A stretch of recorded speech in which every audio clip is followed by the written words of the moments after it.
সুবহানাল্লাযী আসরা বিআবদিহি লাইলাম মিনাল মাসজিদিল হারামি ইলাল মাসজিদিল আকসা। পুত পবিত্র ওই মহান সত্তা যিনি তার বান্দাকে মসজিদুল হারাম থেকে মসজিদুল আকসা পর্যন্ত রাত্রিকালীন সফর করিয়েছেন। আল্লাযী বারাকনা হাওলাহু, যেই মসজিদুল আকসার চারপাশে আমি বরকত দান করেছি। লিনুরিয়াহু মিন আয়াতিনা, যেন আমি আমার নবীকে, যেন আমি মানুষদেরকে আমার নিদর্শন দেখাই। ইন্নাহু হুয়াস সামিউল আলিম, নিশ্চয় তিনি সর্বশ্রোতা এবং সর্বজ্ঞাত। আল্লাহ নবী, বিশ্ব নবী একদিন নিজ বাড়ির মধ্যে শুয়ে আছেন। তিনি দেখেন অটোমেটিক ভাবে তার বাড়ির ছাদটা খুলে যায়। বাড়ির ছাদ খুলে যাওয়ার পর জিবরাইল আমিন ফেরেশতাদেরকে নিয়ে নবীর বাড়িতে প্রবেশ করেন। প্রবেশ করার পর আল্লাহর হাবিবকে নিয়ে তিনি মসজিদুল হারাম পর্যন্ত চলে যান। মসজিদুল হারামের পাশে হাতিম নামক চত্বরে, হাতিম নামক জায়গায় আল্লাহ রাসূল সাল্লাল্লাহু আলাইহি ওয়াসাল্লাম শুয়ে থাকেন। আল্লাহ রাসূল সাল্লাল্লাহু আলাইহি ওয়াসাল্লাম তখন অর্ধ নিদ্রা এবং অর্ধ জাগ্রত ছিলেন। আল্লাহ নবী বলেন, হাতিমের চত্বরে থাকার পর ফেরেশতারা আমার কাছে আসলো।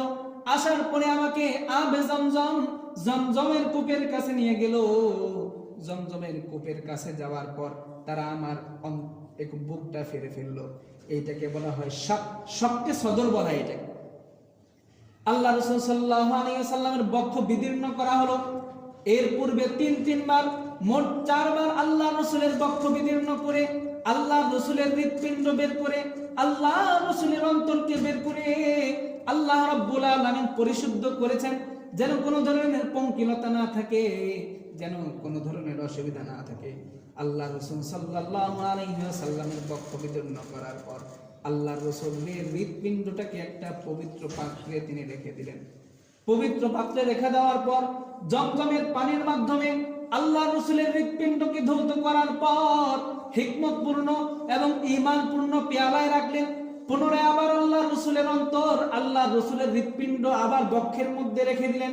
রেখে দেওয়ার পর বুকটা যেমন ছিল তেমন ভাবে আল্লাহ যে ফেরেশতা আবার মিলিয়ে দিলেন। আল্লাহ রাসূল সাল্লাল্লাহু আলাইহি ওয়াসাল্লাম ঊর্ধ্ব জগতে যাবেন, মেরাজে যাবেন। এই মেরাজে যাওয়ার প্রস্তুতি শুরু। ফেরেশতারা তার অন্তরটাকে পরিষ্কার করে নিলেন। ফেরেশতারা তার অন্তরটাকে পরিষ্কার করে নিলেন, যে উপরিত যেতে হবে সেটার উপযোগী করে দিলেন। বক্ষ বিদীর্ণ হওয়ার পর আল্লাহ রাসূল সাল্লাল্লাহু আলাইহি ওয়াসাল্লাম সেখানে শায়িত আছেন। 3 জন ফেরেশতা আসছে। আসার পরে তারা কানে কানে বলতেছে যে মুহাম্মদ নামের কোন ব্যক্তি? হ্যাঁ, উনি তো সেই ব্যক্তি। আল্লাহ রাসূল শুনতে পাচ্ছেন, কারণ তিনি অর্ধ নিদ্রা অর্ধ জাগ্রত। যখন ফেরেশতারা বলল হ্যাঁ উনি মুহাম্মদ, ওনাকে নিয়ে চলো, তখন আল্লাহ রাসূল সাল্লাল্লাহু আলাইহি ওয়াসাল্লামকে নিয়ে যাওয়ার জন্য প্রস্তুতি গ্রহণ করা। আল্লাহ রাসূল সাল্লাল্লাহু আলাইহি ওয়াসাল্লামকে নিয়ে যাওয়ার জন্য আল্লাহ তাআলা বিশাল বাহন পাঠালেন, সম্মানিত বাহন। আমরা যখন কোনো মানুষকে আনার জন্য পাঠাই, আমাদের পক্ষ থেকে সম্মান স্বরূপ তার জন্য একটা গাড়ি পাঠাই, তার জন্য বাহন পাঠাই। আল্লাহ রাব্বুল আলামিন তার প্রিয় নবী মুহাম্মদুর রাসূলুল্লাহকে আসমানে পরিভ্রমণ করাবেন, আসমানের মধ্যে নিয়ে যাবেন। এই জন্য তিনি বাহন স্বরূপ, এই জন্য সম্মান স্বরূপ একটা বাহন পাঠালেন, যে বাহনের নাম হচ্ছে বোরাক। বোরাক এমন একটা প্রাণী, গাধা এবং খচ্চরের মাঝামাঝি প্রাণী, দেখতে খুবই সাদা, খুবই সুন্দর, যেটার গতি এত বেশি যেখান পর্যন্ত তার দৃষ্টি যায় তার পরবর্তী কদম সেখানে গিয়ে পড়ে। জিবরাইল আমিন আল্লাহ নবীর জন্য বোরাক নিয়ে আসলেন। আল্লাহ নবী, বিশ্ব নবী রাহমাতুল লিল আলামিন বোরাকে আরোহণ করবেন। এমন অবস্থায় বোরাক প্রাণী খুবই নড়াচড়া করতে লাগলো, খুবই অস্থিরতা দেখাতে লাগলো। জিবরাইল আমিন বোরাককে ডাক দিয়ে বললেন, আবি মুহাম্মাদিন তাফআলু হাযা, তুমি কি মুহাম্মদ সাল্লাল্লাহু আলাইহি ওয়াসাল্লামের সাথে এরূপ আচরণ করবে? ফামা রাকিবাকা আহাদুন আকরামু আলাল্লাহি মিনহু, দুনিয়ার জমিনে সমগ্র বিশ্বের মধ্যে আল্লাহ রাব্বুল আলামিনের কাছে তার চেয়ে সম্মানিত কোন মানুষ আর পৃথিবীতে নাই। এত সম্মানিত ব্যক্তির ব্যাপারেও কি তুমি এমন করবে? আবি মুহাম্মাদিন তাফআলু হাযা, এরকম আচরণ কি তুমি নবী মুহাম্মাদের সাথেও করবে? সে তো আল্লাহর কাছে অনেক বেশি সম্মানিত, এমন করো না। বোরাক যখন বুঝতে পারলো তার বুকে আজকে আরোহণ করবে, তার পিঠে আজকে আরোহণ করবে জগতের শ্রেষ্ঠ নবী, জগতের উত্তম ব্যক্তিত্ব, যাকে না বানাইলে আসমান বানাইতে না, যার ওসিলায় সমগ্র কুল কায়নাত বানানো হলো। এই সম্মান যখন বুরাক বুঝতে পারলো, বুরাক স্থির হয়ে গেল। আল্লাহ নবী, বিশ্ব নবী রাহমাতুল্লিল আলামিন বুরাকের উপর যখন আরোহণ করলেন, বুরাক আল্লাহ রসুলকে নিয়ে বাইতুল মুকাদ্দাস পর্যন্ত চলে গেল। বাইতুল মুকাদ্দাসে যাওয়ার পর আল্লাহ নবী বুরাক থেকে নামলেন, জিবরাইল আমিন সাথে ছিলেন, তিনিও নামলেন। আল্লাহ রসুল বুরাকটা স্বাভাবিকভাবে আমরা কোনো গাধা খচ্চরকে নিয়ে যাওয়ার পর একটা গাছের সাথে বেঁধে রাখি, আল্লাহ নবী সুন্নত অনুযায়ী, আল্লাহ নবী নিয়ম অনুযায়ী তার বুরাকটাকে একটা নির্দিষ্ট জায়গায় বাঁধার জন্য ইচ্ছা করলেন। জিবরাইল আমিন তিনি নিজ হাতে একটা জায়গায় তিনি ছিদ্র করলেন। ছিদ্র করার পর আল্লাহ নবীর হাত থেকে রশিটা নিয়ে তিনি বুরাকটাকে নিজে বাঁধলেন। আল্লাহ রাসূল সাল্লাল্লাহু আলাইহি ওয়াসাল্লাম বাইতুল মুকাদ্দাসের ভিতরে প্রবেশ করলেন। বাইতুল মুকাদ্দাসের ভিতরে প্রবেশ করার পর তিনি যে দেখেন মানুষেরা নামাজের কাতার হয়ে দাঁড়িয়ে আছে, কোন জায়গায় খালি নাই, শুধু নামাজের স্থানটা খালি আছে, যেখানে ইমাম সাহেব দাঁড়িয়ে দাঁড়িয়ে নামাজ আদায় করাবেন এমন জায়গাটাই খালি আছে। আল্লাহ রাসূল সাল্লাল্লাহু আলাইহি ওয়াসাল্লাম সেখান পর্যন্ত পৌঁছলে জিবরাইল আমিন নবীজিকে বললেন, যান আপনি ইমামতি করেন। আল্লাহ নবী বিশ্ব নবী রাহমাতুল্লিল আলামিন ইমামতি করলেন। 2 রাকাত নামাজ আদায় করার পর নবী জিবরাইল আমিনকে জিজ্ঞাসা করলেন, এত মানুষ কারা? আল্লাহ নবী বিশ্ব নবী রাহমাতুল্লিল আলামিন বললেন, এই সমস্ত মানুষ হচ্ছে পৃথিবীর সূচনা লগ্ন থেকে আজ পর্যন্ত যত নবী রাসূল দুনিয়ার মধ্যে এসেছেন, সবাই আপনার পিছনে নামাজ পড়ার জন্য বাইতুল মুকাদ্দাসে চলে এসেছে। সমস্ত নবীরা আল্লাহ রাসূলের পিছনে নামাজ পড়ার জন্য আল্লাহ তাআলা তাদেরকে পাঠিয়ে দিয়েছেন, যাও নামাজ পড়ে আসো। মুহাদ্দিসিনে কেরাম লেখেন, আল্লাহ রাসূলের পিছনে সমস্ত নবীরা কেন নামাজ পড়লেন? এর 2টা অর্থ হতে পারে। 1 নাম্বার বিষয় হচ্ছে, সমস্ত নবীরা একটা মিশন নিয়ে দুনিয়ার মধ্যে এসেছিলেন। সমস্ত নবীরা একটা মিশন নিয়ে দুনিয়ার মধ্যে এসেছিলেন, তার হচ্ছে আল্লাহ তাআলার একত্ববাদকে দুনিয়ার মধ্যে প্রতিষ্ঠিত করা। আল্লাহ রাব্বুল আলামিন এক, তিনি ছাড়া কোনো মাবুদ নাই, এই বিষয়টাকে মানুষকে বোঝানোর জন্য সমস্ত নবীরা এসেছিলেন। এই কথা বোঝানোর জন্য আল্লাহ রাসূলের পিছনে সমস্ত নবীরা ইমামতের পিছনে নামাজ আদায় করেছেন।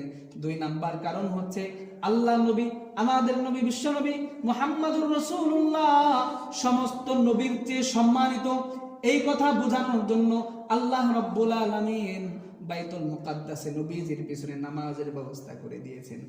আল্লাহ রাসূল সাল্লাল্লাহু আলাইহি ওয়াসাল্লাম যখন নামাজের ইমামতি করার পর মসজিদুল আকসা থেকে বাইতুল মুকাদ্দাস থেকে বের হলেন, জিবরাইল আমিন আল্লাহ রাসূল সাল্লাল্লাহু আলাইহি ওয়াসাল্লামের সামনে এক পেয়ালার মধ্যে 2টা পেয়ালা উপস্থাপন করলো। এক পেয়ালার মধ্যে ছিল দুধ, আরেক পেয়ালার মধ্যে ছিল মদ। আল্লাহ রাসূল সাল্লাল্লাহু আলাইহি ওয়াসাল্লাম দুটো পেয়ালাকে দেখলেন। দুটো পেয়ালা দেখার পর আল্লাহ নবী দুধের পেয়ালাটাকে তিনি নির্বাচন করলেন। জিবরাইল আমিন নবীজিকে জানায়া দেন, আলহামদুলিল্লাহিল্লাযী হাদাকা লিল ফিতরা, সমস্ত প্রশংসা ওই আল্লাহ তাআলার জন্য যিনি আপনাকে স্বভাবগত বিষয় অর্থাৎ দুধ নির্বাচন করার জন্য হেদায়েত প্রদান করেছেন। ফাইদা ইখতারতাল খামরা গাওয়াত উম্মাতুকা, নবী আপনি যদি মদ নির্বাচন করতেন তাহলে দুনিয়ার জমিনে আপনার উম্মতেরা ধ্বংস হয়ে যাইত। আল্লাহ নবী বিশ্ব নবী রাহমাতুল্লিল আলামিন মদ নির্বাচন না করে দুধের পেয়ালা নির্বাচন করলেন। দুধ পান করার পর আল্লাহ রাসূল সাল্লাল্লাহু আলাইহি ওয়াসাল্লাম বুরাকের কাছে চলে আসলেন। আল্লাহ রাসূল সাল্লাল্লাহু আলাইহি ওয়াসাল্লাম যখন বুরাকের কাছে চলে আসলেন, বুরাকের মধ্যে আরোহণ করলেন। বুরাকে আরোহণ করার পর জিবরাইল আমিন আরোহণ করলেন। এবার আসমানের সফর, প্রথম সফর ছিল মসজিদ নবীজির মসজিদুল হারাম থেকে নিয়ে মসজিদুল আকসা পর্যন্ত, এইটাকে বলা হয় ইসরা। আর মসজিদুল আকসা থেকে নিয়ে আসমান পর্যন্ত ভ্রমণ করাকে বলা হয় মেরাজ। আল্লাহ নবী বিশ্ব নবী এবার মেরাজ ভ্রমণ করবেন, আসমান সমূহের মধ্যে যাবেন। জিবরাইল আমিন নবীজিকে নিয়ে আসমানের কাছে যখন পৌঁছলেন, প্রথম আসমানে পৌঁছার পর জিবরাইল আমিন আসমানের ফেরেশতাদেরকে ডাক দিলেন। দরজায় খটখট করার পর আসমানের ফেরেশতারা জিজ্ঞেস করলো, মান আনতা, আপনি কে? জিবরাইল আমিন উত্তর দিলেন, আনা জিবরাইল। এই জন্য উলামায়ে কেরাম লেখেন, যখন কোনো মানুষ কোনো মানুষের বাড়িতে যাবে, যাওয়ার পর সরাসরি ঘরের মধ্যে ঢুকে যাবে না, বরঞ্চ তার কাছ থেকে অনুমতি চাইবে। এটা স্বাভাবিক, এটা নিয়ম। গিয়ে ঘরের মধ্যে ঢুকে চলে যাওয়া যাবে না, কারণ পার্সোনাল অনেক বিষয় থাকে, সে অনেক অন্য অবস্থায় থাকতে পারে। এই জন্য বাড়িতে গিয়ে সর্বপ্রথম তার কাছে অনুমতি চাওয়া, যে অমুক ভাই কি বাড়িতে আসেন? তিনি যদি ভিতর থেকে সালাম দেন, তাহলে তার ভিতরে অনুমতি পাইলে ভিতরে প্রবেশ করা। তো জিবরাইল আমিন ফেরেশতাদের কাছ থেকে ফেরেশতাদেরকে বললেন, আনা জিবরাইল। আসমানের ফেরেশতা জিজ্ঞেস করলো, ওমান হাল মাআকা আহাদুন, জিবরাইল আমিন আপনার সাথে কি কেউ আছে? জিবরাইল আমিন উত্তর দিলেন, হ্যাঁ, আমার সাথে সরকারে দো আলম, সারা জাহানের নবী, বিশ্ব নবী মুহাম্মদুর রাসূলুল্লাহ আমার সাথে আছে। সুবহানাল্লাহ। আসমানের ফেরেশতা জিজ্ঞাসা করে, জিবরাইল আমিন আপনাকে দুনিয়ার জমিনে পাঠানো হয়েছে মুহাম্মদুর রাসূলুল্লাহকে আনার জন্য? জিবরাইল আমিন উত্তর দেয়, হ্যাঁ, আমাকে মুহাম্মদুর রাসূলুল্লাহকে আনার জন্য পাঠানো হয়েছে। এইবার আসমানের ফেরেশতারা আল্লাহর নবী বিশ্ব নবী মুহাম্মদুর রাসূলুল্লাহর জন্য আসমানের দরজা খুলে দিল।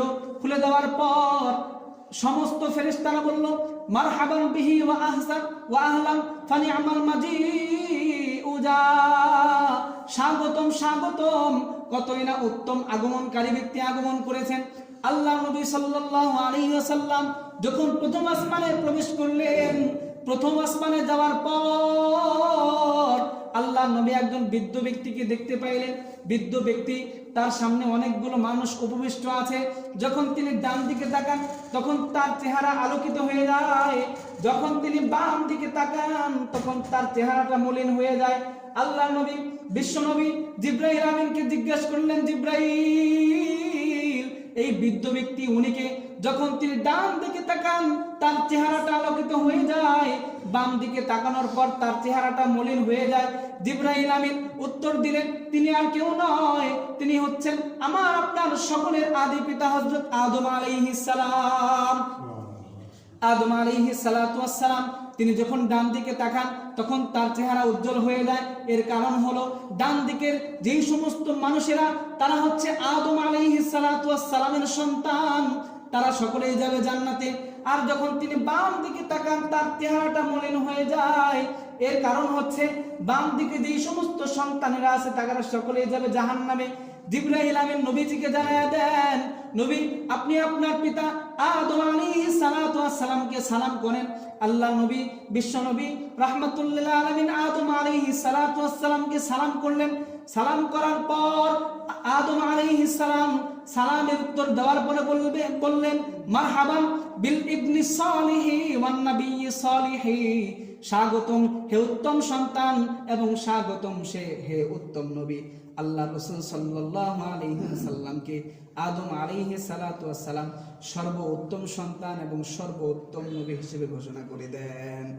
সর্বোত্তম নবী এবং সর্বোত্তম সন্তান হিসেবে ঘোষণা করে দেওয়ার পরে আল্লাহ নবী সাল্লাল্লাহু আলাইহি ওয়াসাল্লামের জন্য আদম আলাইহিস সালাতু ওয়াস সালাম বরকতের দোয়া করে দিলেন, রহমতের দোয়া করে দিলেন।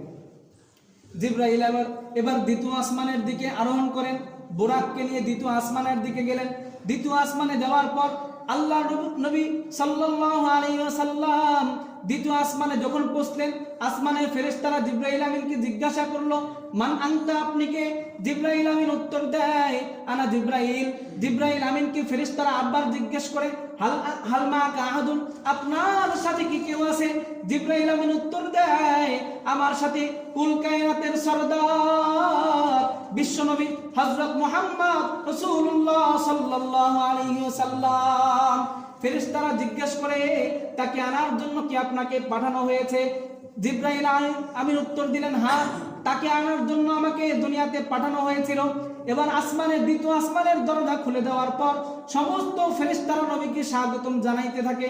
আল্লাহর নবী যখন দ্বিতীয় আসমানে প্রবেশ করে, দ্বিতীয় আসমানে প্রবেশ করার পর যে দেখে হযরত ঈসা আলাইহিস সালাতু ওয়াস সালাম এবং হযরত মুসা আলাইহিস সালাতু ওয়াস সালাম, জিবরাইল আমিন নবীজিকে বলেন, হাদা ঈসা ওয়া ইয়াহইয়া ফাসাল্লিম আলাইহিমা, এটা হচ্ছে ঈসা এবং এটা হচ্ছেন হযরত ইয়াহইয়া। তারা সম্পর্কে ছিলেন দুইজন খালাতো ভাই। আল্লাহ রাব্বুল আলামিন তাদেরকে দ্বিতীয় আসমানের মধ্যে রেখেছেন। জিবরাইল আমিন নবীজিকে জানায় দেন, ফাসাল্লিম আলাইহিম, আপনি তাদেরকে সালাম করুন। নবীজি যখন তাদেরকে সালাম করলেন, সালামের উত্তর দেওয়ার পর উভয় ভাই অর্থাৎ হযরত ঈসা আলাইহিস সালাম এবং ইয়াহইয়া আলাইহিস সালাম আল্লাহ নবীকে সম্বোধন করে বললেন, মারহাবান বিল আখিস সালিহি ওয়া ইবনি সালিহি, কতই না উত্তম নবী, কতই না উত্তম ভাই, স্বাগত। নবীজি সাল্লাল্লাহু আলাইহি ওয়াসাল্লামকে দ্বিতীয় আসমানে যাওয়ার পরেও দুইজন নবী, বড় বড় দুইজন নবী, ঈসা নবী এবং ইয়াহইয়া নবী তাকে সালাম জানাইলেন এবং সংবর্ধনা জানাইলেন। এরপরে আল্লাহ রাসূল সাল্লাল্লাহু আলাইহি ওয়াসাল্লাম তৃতীয় আসমানে যান। তৃতীয় আসমানে যাওয়ার পরে হযরত ইউসুফ আলাইহিস সালাতু ওয়াস সালামের সাথে তার সাক্ষাৎ হয়।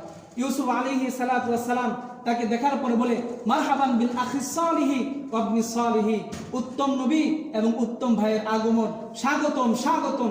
এরপরে আল্লাহ রাসূল সাল্লাল্লাহু আলাইহি ওয়াসাল্লাম চতুর্থ আসমানে যান।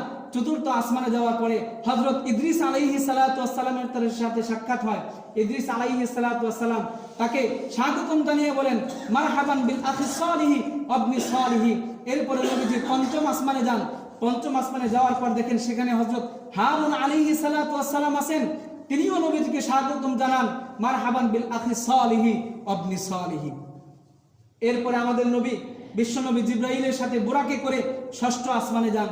ষষ্ঠ আসমানে যাওয়ার পরে দেখেন আমাদের প্রিয় নবী হযরত মূসা আলাইহিস সালাতু ওয়াস সালাম সেখানে আছেন। মূসা নবীজিকে আমাদের নবীকে স্বাগত জানান। তিনি বলেন, মারহাবান বিল আখিস সালিহি ওয়া ইবনি সালিহি, উত্তম বন্ধু, উত্তম ভাই এবং উত্তম নবীর আগতম, স্বাগতম স্বাগতম। এরপরে নবীজি সপ্তম আসমানে চলে যান। সপ্তম আসমানে যাওয়ার পরে যে দেখেন আমাদের জাতির পিতা হযরত ইব্রাহিম আলাইহিস সালাতু ওয়াস সালাম সেখানে উপবিষ্ট আছেন। ইব্রাহিম আলাইহিস সালাতু ওয়াস সালামকে আমাদের নবী যখন সালাম দিলেন, ইব্রাহিম নবী সালামের উত্তর দিলেন। সালামের উত্তর দেওয়ার পরে ইব্রাহিম নবী আমাদের নবীকে স্বাগতম জানিয়ে বললেন, মারহাবান বিল ইবনি সালিহি ওয়ান নাবিয়্যি সালিহি, উত্তম নবী এবং উত্তম সন্তানের আগমন, স্বাগতম স্বাগতম। এরপরে আল্লাহ রাসূল সাল্লাল্লাহু আলাইহি ওয়াসাল্লাম ইব্রাহিম আলাইহিস সালাতু ওয়াস সালামের সাথে কথোপকথন করেন, কথাবার্তা বলেন।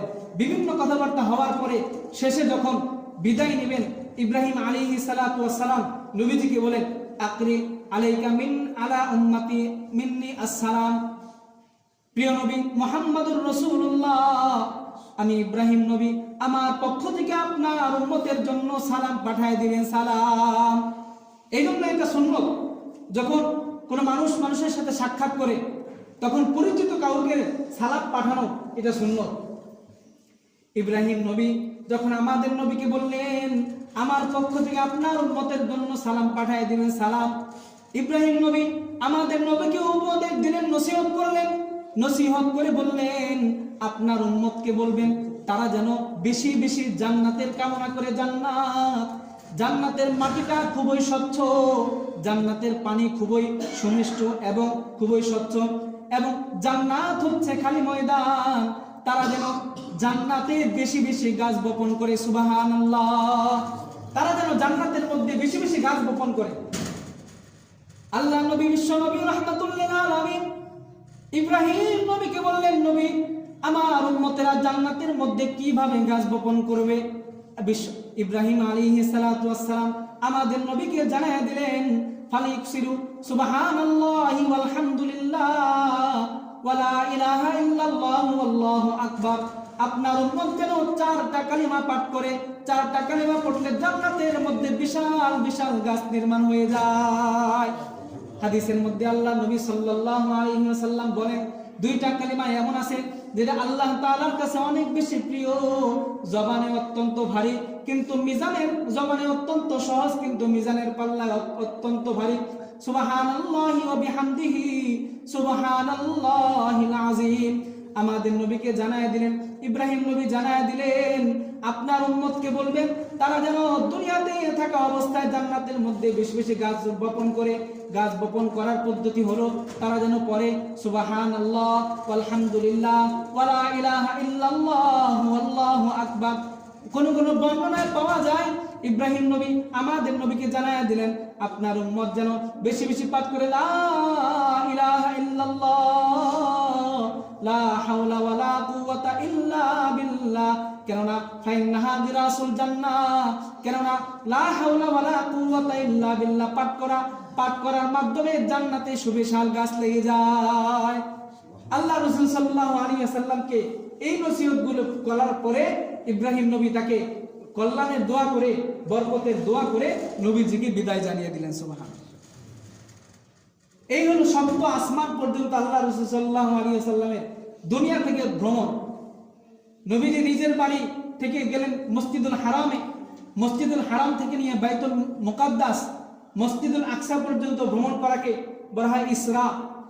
আর মসজিদুল আকসা থেকে আসমান পর্যন্ত ভ্রমণ এবং নবী আল্লাহ তাআলার দিদার, জান্নাত দেখা, জাহান্নাম দেখা, এগুলো দেখাকে বলা হয় মেরাজ। তো রজব মাসের গুরুত্বপূর্ণ একটা বিষয় হচ্ছে এই মেরাজের বিষয়টাকে জানা। মেরাজের মাধ্যমে আল্লাহ তাআলা এই উম্মতকে অনেক বড় বড় দামি জিনিস দিয়েছেন, যে বিষয়গুলো আমরা সামনের জমায় ইনশাআল্লাহ আলোচনা করব। সপ্তম আসমানের পরে নবীজি কোথায় গেলেন, এরপরে নবীজি কোন কোন হাদিয়া নিয়ে ফিরে আসলেন, সেগুলো সামনের সপ্তাহে আমরা শুনবো ইনশাআল্লাহ।